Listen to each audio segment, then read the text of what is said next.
बिस्मिल्लाहिर्रहमानिर्रहीम। आज तक के मुअज़्ज़ज़ नाज़रीन अस्सलाम वालेकुम। अब किस नंबर 212 मुलाहिज़ा फरमाएं। वक्त हर घड़ी हर लम्हा आदमी पर हावी है। वक्त आदमी की तकदीर है, नाकाबिले फ़हम, गैर यकीनी ख्याल की गिरफ्त में ना आने वाला। हमने मोहसिन और शैला को मशवरा दिया कि वो 1-2 दिन के लिए किसी होटल में कमरा ले लें, क्योंकि यहाँ साधु राम की मौजूदगी सबसे बड़ा फितना थी। एक कमरे को हम हवालात के तौर पर इस्तेमाल कर रहे थे और वहाँ किसी का रात को जागते रहना ज़रूरी था, ख्वाह ये काम बारी बारी करना पड़े। इसके अलावा हम 5 अफराद थे। हमारा सामान था और कमरे ज़्यादा बड़े ना थे, लेकिन शैला और मोहसिन ने तंगी में गुजारा करने को तरजीह दी। शैला तो किसी दूसरे घर में जाने के लिए भी तैयार ना थी, मगर मैंने उसे बातों से कायल कर लिया। ये भी कोई घर है? मैंने कहा, तुम्हारे लिए हम ऐसा घर लेंगे जिसे तुम वाकई घर बना सको। उस घर में जिसमें हम आराम से रह सकें, उसे तुम अपनी मर्जी से सजाना, सारा सामान खुद खरीदना, फर्नीचर, पर्दे, बर्तन, वो तुम्हारा और मोहसिन का घर होगा। MRS का हेड क्वार्टर नहीं होगा। उसे हम सब हर खतरे से और हर आफत से महफूज रखेंगे।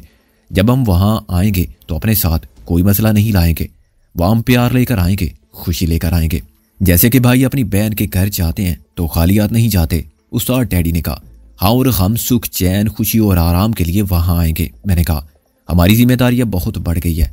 पहले भी हम एक दूसरे के मुआफिज थे, मगर अब मोहसिन को तुम्हारे लिए और तुमको मोहसिन के लिए जीना है, और हमें तुम्हारे घर की हिफाजत भी करनी है। हम तुम्हारे खतरात और तुम्हारे मसाइब का बार उठा सकते हैं, ये नहीं कर सकते। क्या नहीं कर सकते? मोहसिन ने मेरी बात काट दी। तुम ये समझते हो कि अब मैं घर में बैठ जाऊंगा तो तुम्हारा ख्याल गलत है। मेरी जिंदगी की जिम्मेदारी तुम सब ने बांट ली है, तो फिर मुझे किस बात की फिक्र है? मुझे तुम MRS से खारिज नहीं कर सकते। चुप करके सो जाओ। MRS के बच्चों, गालिब ने आंखें खोल कर कहा, और तब हमें एहसास हुआ कि वो जहाँ बैठा था वहीं लड़क कर सो चुका था। उस्ताद डैडी कुछ कहने वाला था, मगर मैंने उसे मना कर दिया। वो रात हमने बारी बारी जागते, पहरा देते गुजारी। सुबह शैला ने फिर एक सुगढ़ और अमूरे खानादारी में माहिर बीवी होने का सबूत देते हुए सबके लिए बेहतरीन नाश्ता तैयार किया। हमने उस दिन के काम तकसीम कर लिए। उस्ताद डैडी ने साधु राम के सोने के ठिकाने लगाने की जिम्मेदारी कबूल कर ली। जितना सोना खुद उस्ताद डैडी के पुरस्रार संदूक में था, उसे वो पहले ही सेन में दफन कर चुका था। इस मुख्तसर से गरीबाना घर में वो सोना बहुत महफूज था, और ऐसे वक्त में हमारे काम आ सकता था जब हमारे वसाइल बाकी ना रहे। यह हमारे मुस्तकबिल की ज़रूरियात के लिए एक ज़मानत रहेगा। मैंने कहा, अगर कभी हमें अचानक भागना पड़ा तब भी बाद में हम इस खजाने को निकाल लेंगे। हमारी जगह कोई भी आए उसे मदफून खजाने का सुराग भी नहीं मिलेगा। और अगर हम ना आ सके? गालिब ने कहा, कब तक नहीं आएंगे? मैंने कहा, और अगर एक ना आया तो दूसरा आएगा, तीसरा आएगा। ये खतरा तो बहरहाल रहेगा कि इस कच्चे सेन में कोई भी नई इमारत के लिए बुनियादें खोदेगा तो सोना निकाल दे। बुनियादों की हद तक तो कोई खतरा नहीं, डैडी ने कहा। मैंने इसे 4 फुट की गहराई में दफन किया है। किसी ने हैंड पंप लगाया या कुआं खोदा तो? अच्छा, तुम बैठ जाओ यहाँ डंडा लेकर, डैडी ने बिना कर कहा। जो बुनियादें खोदेगा या कुआं खोदेगा वो पहले तुम्हारी कब्र खोदेगा। तुम्हारा खजाना है, तुम बैठ जाओ उस पर नाग बनकर। अब तक बैठे ही थे, गालिब ने आग बगोला होके कहा। मैंने उनकी लड़ाई फौरन बंद करा दी। जो हमारे मुकद्दर में होगा वही होगा। अभी तो नेक मोहम्मद तुम जाओ, ये सोने के जेवरात किसी को दे आओ। उनसे भी 55-60 हज़ार जरूर मिलेंगे। फिर आज रात को इसी सेन में दूसरी जगह इंडियन करेंसी को गाड़ दो। इसकी भी जब जरूरत पड़ेगी तभी काम आएगी। हो सकता है हमें जंजीर के दूसरे किनारे तक पहुंचने के लिए हिंदुस्तान से गुजरना पड़े और मशरकी पाकिस्तान तक जाना पड़े। वहां भी इंडियन करेंसी चल जाती है। मेरे लिए क्या हुक्म है सरदार? मोहसिन ने गैर मौजूद मूंछों पर ताव देकर कहा। तुम कोई अच्छा सा मगर महफूज कर देखो। मैंने कहा, शैलो को साथ रखो। अच्छा है दिल के साथ रहे पासबाने अकल, नाकसुल अकल। मोहसिन ने कहा, तुम दोनों 20,000 रुपये ले जाओ। मैंने कहा, आधी रकम से मकान के एडवांस दो, आधी से ज़रूरत का सामान खरीदो। बीवी को शॉपिंग कराओ, उसकी पसंद से सब चीज़ें लो और उस घर में पहुंचा के शाम तक या रात तक वापस आ जाओ। घूमो फिरो। मैं आधी रकम लेकर जाता हूँ और कोई गाड़ी देखता हूँ, उसके कागजात वगैरह मुकम्मल कराता हूँ। और मिर्ज़ा गालिब खस्ता के बगैर कौन से काम बनता है? वो मुंह बना के बोला, हम तो यहाँ मियाँ सो रहे हैं लंबी तान के, फिर उठना मत। उस्ताद डैडी ने कहा, अगर गैरत वाले हो तो, और फौरन बाहर निकल गया, वरना गालिब उसके पीछे लपका था। ठीक है चचा गालिब। मैंने कहा, यार ये क्या बकवास लगा रखी है कल से तुमने? मैं चचा हूँ तुम्हारा? गालिब ने धरना मार के बैठते हुए कहा। वो डैडी के खिलाफ बहुत सारी जवाबी कार्रवाई ना कर सकने के बायस चिल्लाया हुआ था। अच्छा ताया गालिब, तुम आराम करो। मैंने इंस्कर कहा, तुम्हें रात को जागना होता है। घर पर भी किसी को साधु राम की हिफाजत के लिए रहना तो था, बस जरा मोहतात और चौकस रहना। ये ना हो कि वापसी पर मामला उल्टा मिले। मोहसिन ने उसे छेड़ने के लिए कहा, तुम बंदे पड़े हो और साधु राम, जाओ बाबा जाओ, क्यों फकीरों से दिल लगी करके बद दुआ लेते हो। गालिब ने हाथ जोड़ कर कहा। वो समझ गया था कि हम सब उसे छेड़ने पर तुले हुए हैं। आधे घंटे के अंदर अंदर हम सब अपने अपने रास्तों पर निकल चुके थे। मैंने मोहसिन और शैला को एक साथ रिक्शे में रवाना होते देखा। उन्होंने पलटकर हाथ हिलाया और मैं उनके मुसर्रत से दमकते चेहरों को देखता रहा। शैला के रंगो रूप में सुबह बहार की ताजगी उतर आई थी और वे एक दूसरे को पा लेने की खुशी के एहसास से सरशार थे। इनकी खुशी को कायमो दायम रखना खुदा। मैंने चलते चलते दुआ की, अगर ज़रूरत हो तो मेरे मुकद्दर की खुशियां भी इनके दामन में डाल देना। मैं तो अभी इस खुशी से बहुत दूर हूँ और अपनी महरूमी के दुख से समझौता करके भी जी सकता हूँ। गाड़ी खरीदते हुए मुझे अचानक राबिया का ख्याल आया। मैं उससे पहले 3 शोरूम देख चुका था। चौथे शोरूम में मुझे सुर्ख रंग की एक फॉक्स वैगन नजर आई। एक लम्हे के लिए मेरी नज़र को मेरे तसव्वुर ने फरेब दिया और मुझे यूं लगा जैसे ये वही गाड़ी है जिसमें राबिया पहली बार मेरे पास आई थी। दिले आसमान की रंग की सारी बांधे जिसमें जर्द फूल सितारों की तरह जगमगा रहे थे और जिसमें उसका चेहरा महताब की तरह रोशन नजर आता था। इसी गाड़ी में एक रात मैं और राबिया शहर की रात की तन्हाई में सरगर्दा रहे थे। वो रात भी मादी का किस्सा बन गई थी और यादों में जिंदा थी, लेकिन वो गाड़ी दूसरा जन्म पा के मेरे सामने आ गई थी। राबिया को ये गाड़ी याद थी। इसको देखकर उसे और बहुत कुछ याद आ सकता था। अगर मैं उसके लिए एक वैसी सारी खरीद कर ले जाऊं और उसे कहूं कि मेरे साथ चले, शायद आज की रात फिर मैं गुजरे हुए वक्त की यादों को राबिया के रूबरू कर सकूं। आपको फोक्सवैगन पसंद है तो इससे अच्छी हालत में मिलेगी, डीलर ने मेरी महवियत को देकर कहा। जी हाँ, इसकी कीमत बताइए, सौदेबाजी नहीं होगी, बस एक और बिल्कुल आखिरी बात कीजिए। मैंने कहा, देखिए जनाब, ये खातून वकील की गाड़ी है। डीलर बोला, किस खातून वकील की? मेरा दिल एकदम धड़का। लाहौर में कई औरतें वकालत कर रही हैं, मैंने खुद को समझाया। मिस राबिया कारी एडवोकेट, डीलर ने कहा। उनको 16,000 की ऑफर मिल चुकी है, 17 में आप ले जाएं। यकलख्त मुझे यूं लगा जैसे मैं खतरे के हिसार में दाखिल हो गया हूं।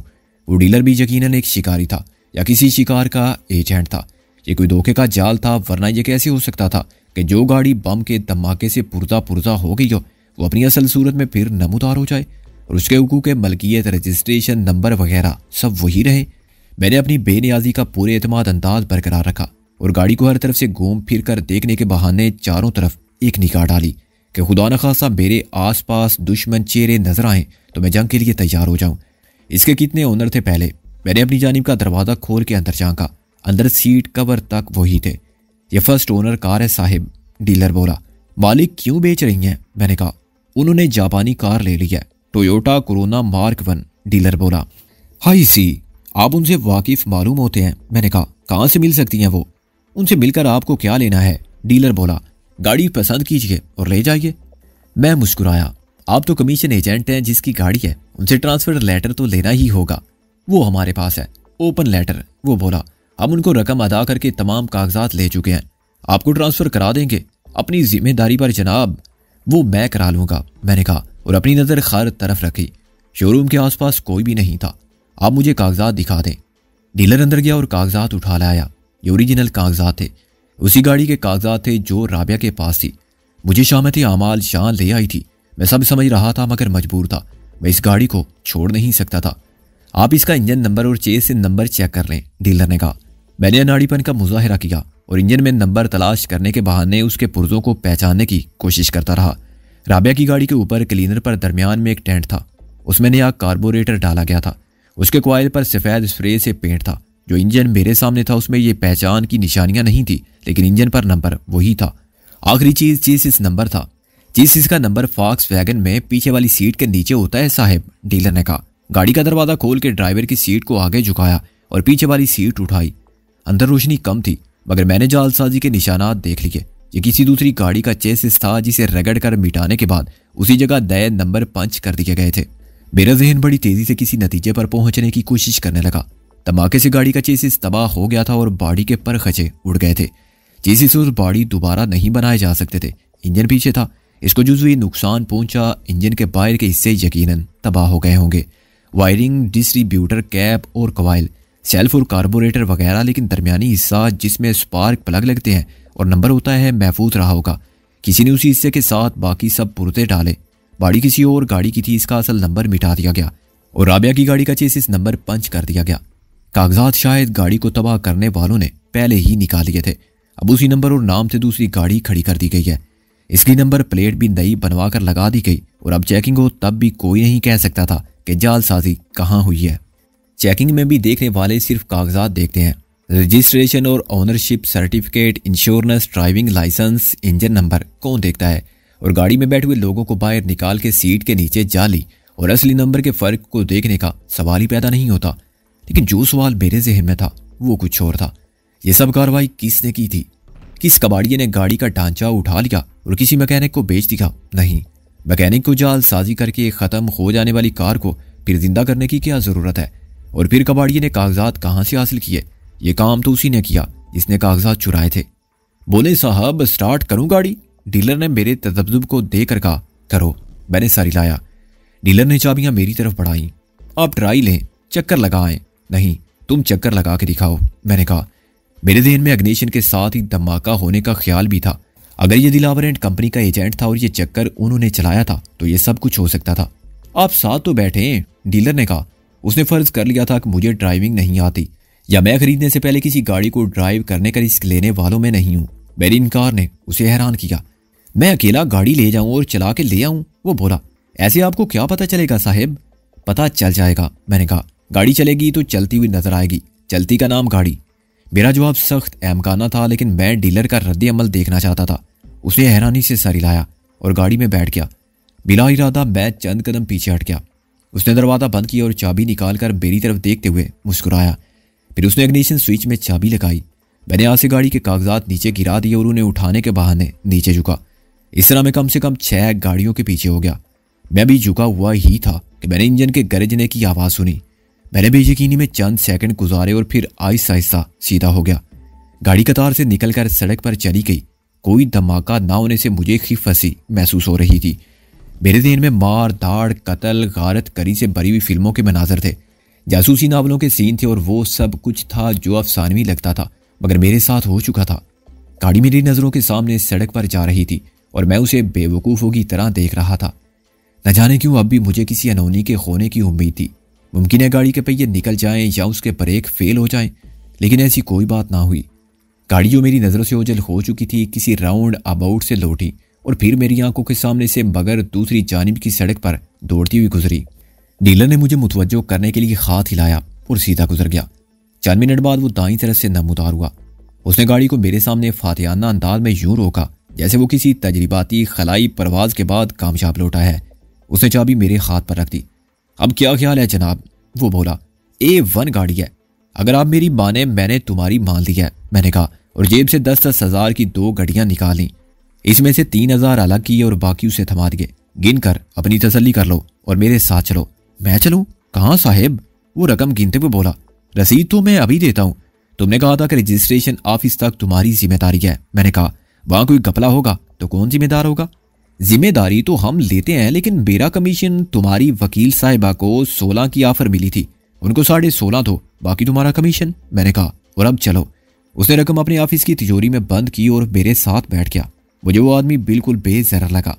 ये उसकी अदाकारी नहीं थी, शायद उसे कुछ मालूम ही ना था। अगर मालूम था तो सिर्फ ये कि चेसिस नंबर बदला गया है, मगर ये उसके लिए परेशानी की बात नहीं थी। उसे ट्रांसफर की सारी कार्रवाई किसी एजेंट को 100 रुपये देकर मुकम्मल कराना थी। चेकिंग का कोई सवाल ही ना था। मैंने आधे रास्ते में गाड़ी रोक कर रिवाल्वर निकाल लिया। ये क्या है साहिब? उसकी ज़बान रिवाल्वर देख कर लड़खड़ाने लगी। ये गाड़ी किसकी है? मैंने कहा। तुम्हारे पास किस तरह आई?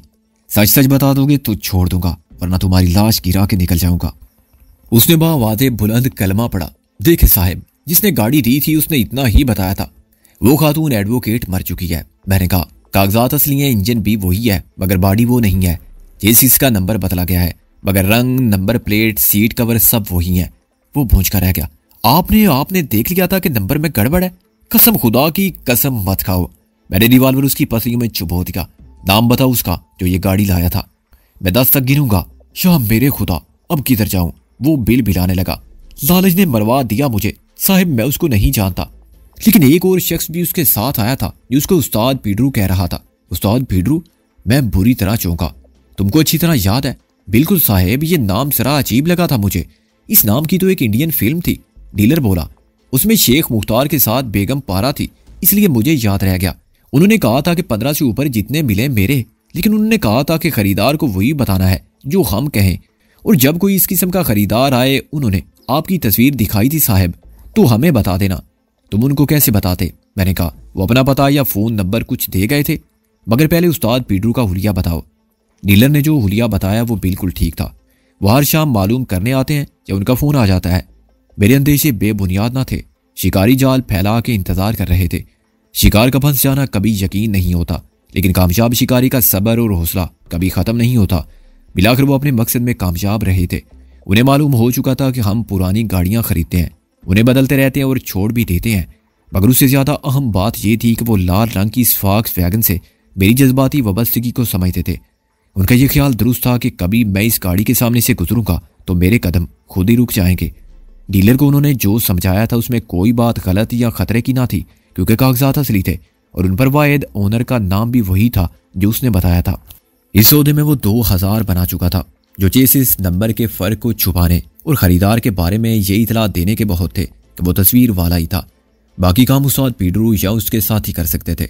वो मोटर रजिस्ट्रेशन ऑफिस से मालूम कर सकते थे कि गाड़ी किसके नाम ट्रांसफ़र हुई है, मगर इसमें गलत नाम और पते के इंदराज का इम्कान था। उन्होंने कुछ और सोचा होगा।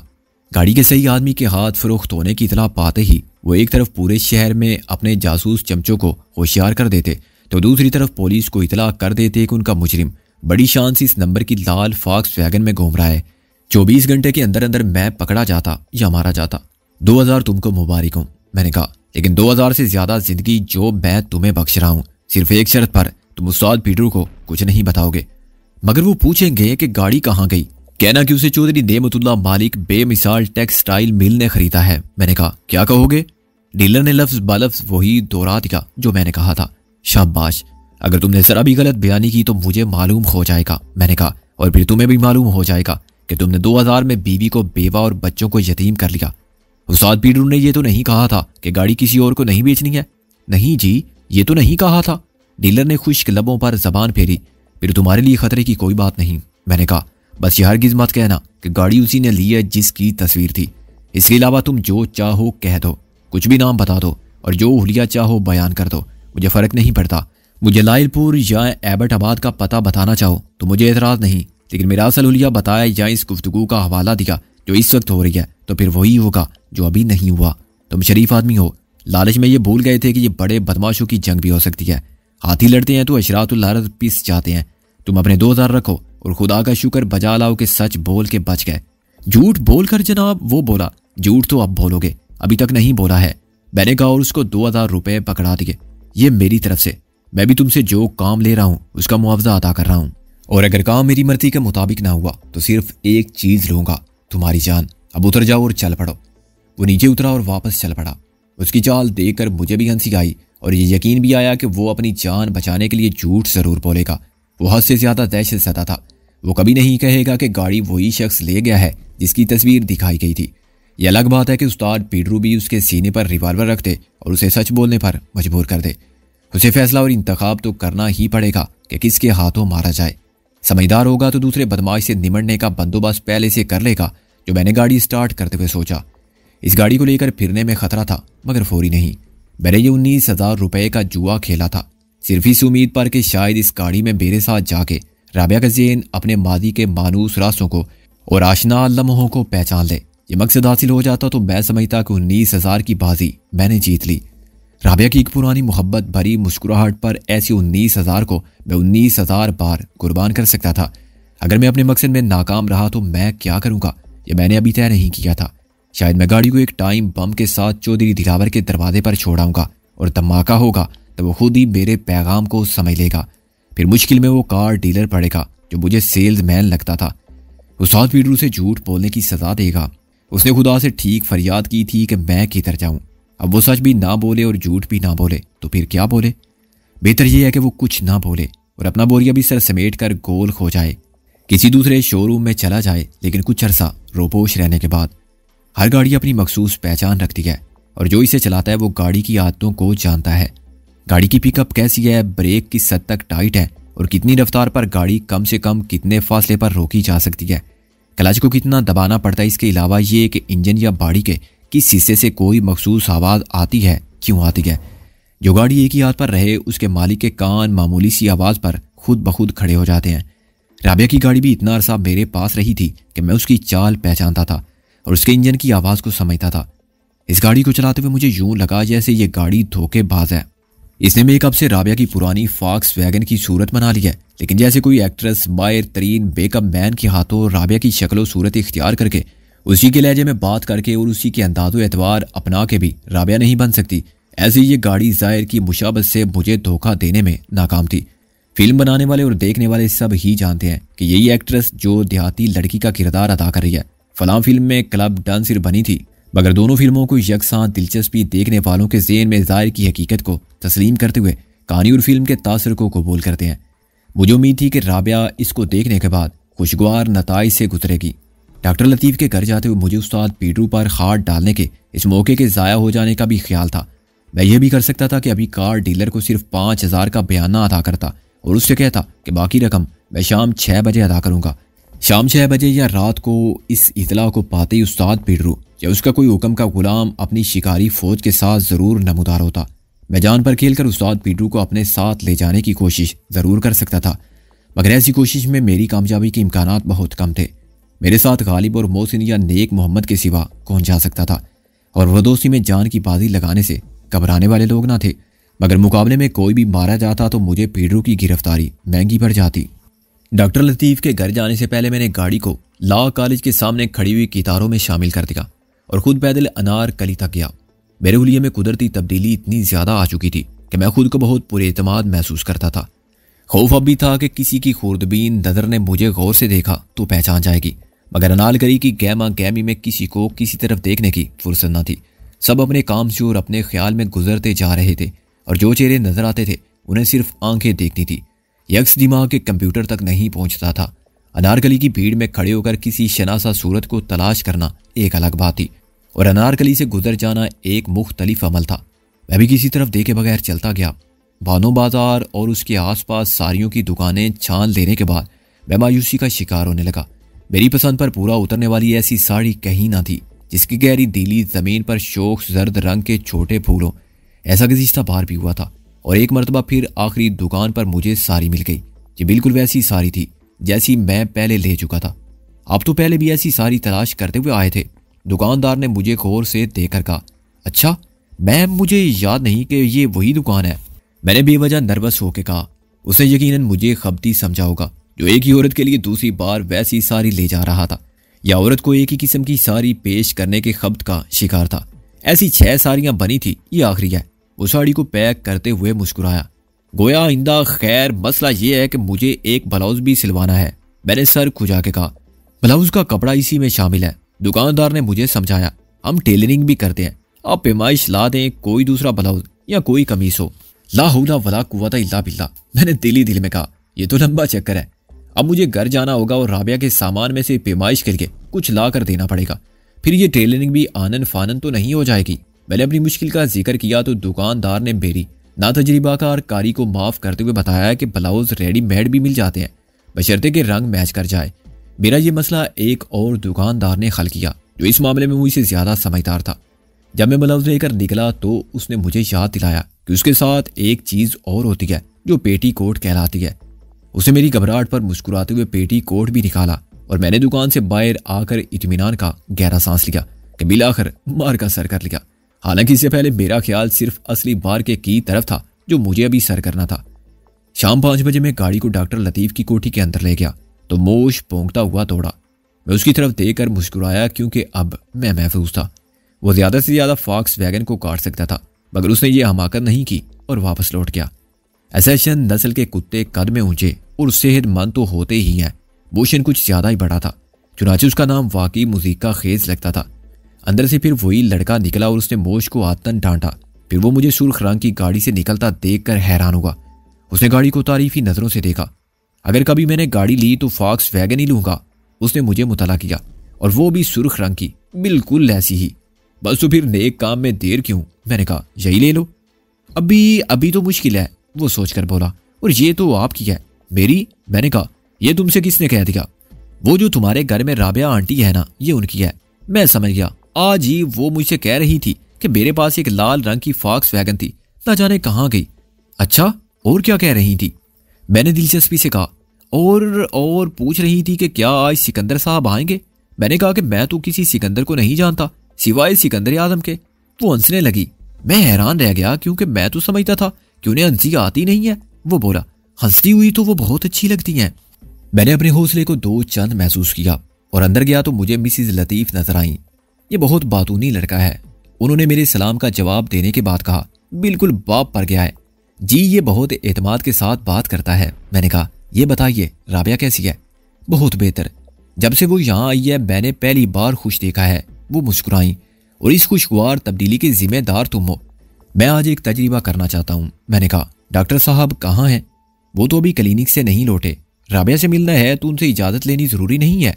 मिसिज लतीफ़ ने कहा, तजर्बा क्या है?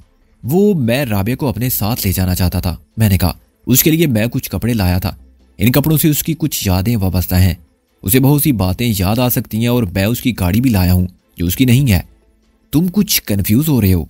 मिसिज लतीफ़ ने हंस कर कहा, जाओ, अगर वो जाना चाहे तो ले जाओ, हमारे साथ तो कहीं नहीं जाती। मैंने ऊपर पहुंचकर दरवाजे पर दस्तक दी और राबिया की आवाज़ सुनकर अंदर दाखिल हो गया। सिकंदर साहब? वो मुझे देखकर मुस्कुराई। मालूम नहीं क्यों इस वक्त मुझे आपका ख्याल आया था। क्या तुम मेरा इंतजार कर रही थी राबिया? मैंने दिली मुसरत को छुपा के कहा, इंतजार नहीं, मेरा मतलब है। हाँ, वो बोली, आपने कहा था ना कि मैं फिर आऊँगा। हाँ, और देखो मैं आ गया हूँ। मैंने कहा, मैं एक तोहफा भी लाया हूँ तुम्हारे लिए। उसकी मुश्ताक सवालिया नजरें उठी और मैंने सारी को उसके सामने फैला दिया। इसे पहचानती हो? उसका चेहरा खिल उठा। ये तुम्हें कहाँ से मिली? ये तो, हाँ मैं इसे पहचानती हूँ। ये तुम्हारी साड़ी है ना? मैंने मुस्कुरा के कहा, हाँ, मगर ये तुम्हारे पास, तुम मेरी चीज मुझे ही तोहफे में देने के लिए लाए हो। वो बोली, तुम्हें याद नहीं है राबिया, ये वही साड़ी है मगर ये मेरे पास महफूज थी। तुम इसे मेरे पास भूल आई थी। मैंने कहा, अच्छा, इसलिए तो मैं हैरान थी। वो मुतमईन हो गई। मैं चाहता हूँ कि तुम ये साड़ी बांध लो। मैंने कहा, मैं तुम्हें अपने साथ ले जाना चाहता हूँ। कहाँ? वो बोली, अच्छा तुम बैठो, मैं तैयार हो जाऊं। उसने मेरे जवाब से पहले कहा। मैं देख रहा था कि उसका लहजा और उसका चेहरा अब पहले की तरह जज्बात से आरी और सपाट नहीं रहा है। उसकी आंखों में जिंदगी की उमंगों और मुसरतों के जागते हुए ख्वाबों का रंग उतर आया है और उसके रुखसार दमकने लगे हैं। आराम और इलाज के साथ सही देखभाल ने उसको सेहत की शादाबी और रोनाई तो अता कर दी थी, लेकिन वो कुछ बूझी बूझी सी थी। खुशी के एहसास की रोशनी फैली तो मुझे राबिया के कालम में अपनी राबिया दिखाई देने लगी। मेरे ख्यालों को उम्मीद के पर लग गए थे और मैं खुद को उस खला नूर की तरह महसूस कर रहा था जो चांद की सतह पर उतरने वाला हो। मेरे ख्वाबों की मुसाफत सैकड़ों सदियों पर फैली हुई थी, लेकिन बिलाखिर मेरे तस्वुर को हकीकत की मंजिल तक पहुंचाने वाला लम्हा आ रहा था। मैं इस लम्हे की सरगोशी सुन सकता था जो कामयाबी का नकीब था। राबिया यकलख नमूदार हुई। मैंने खुद को एक जिंदा में देखा जहाँ उसके वजूद ने पत्थर की दीवार और आहनी सलाखों में उम्मीदों के गुलशन खिला दिए थे। वो वफा की खुशबू का पहला झोंका था।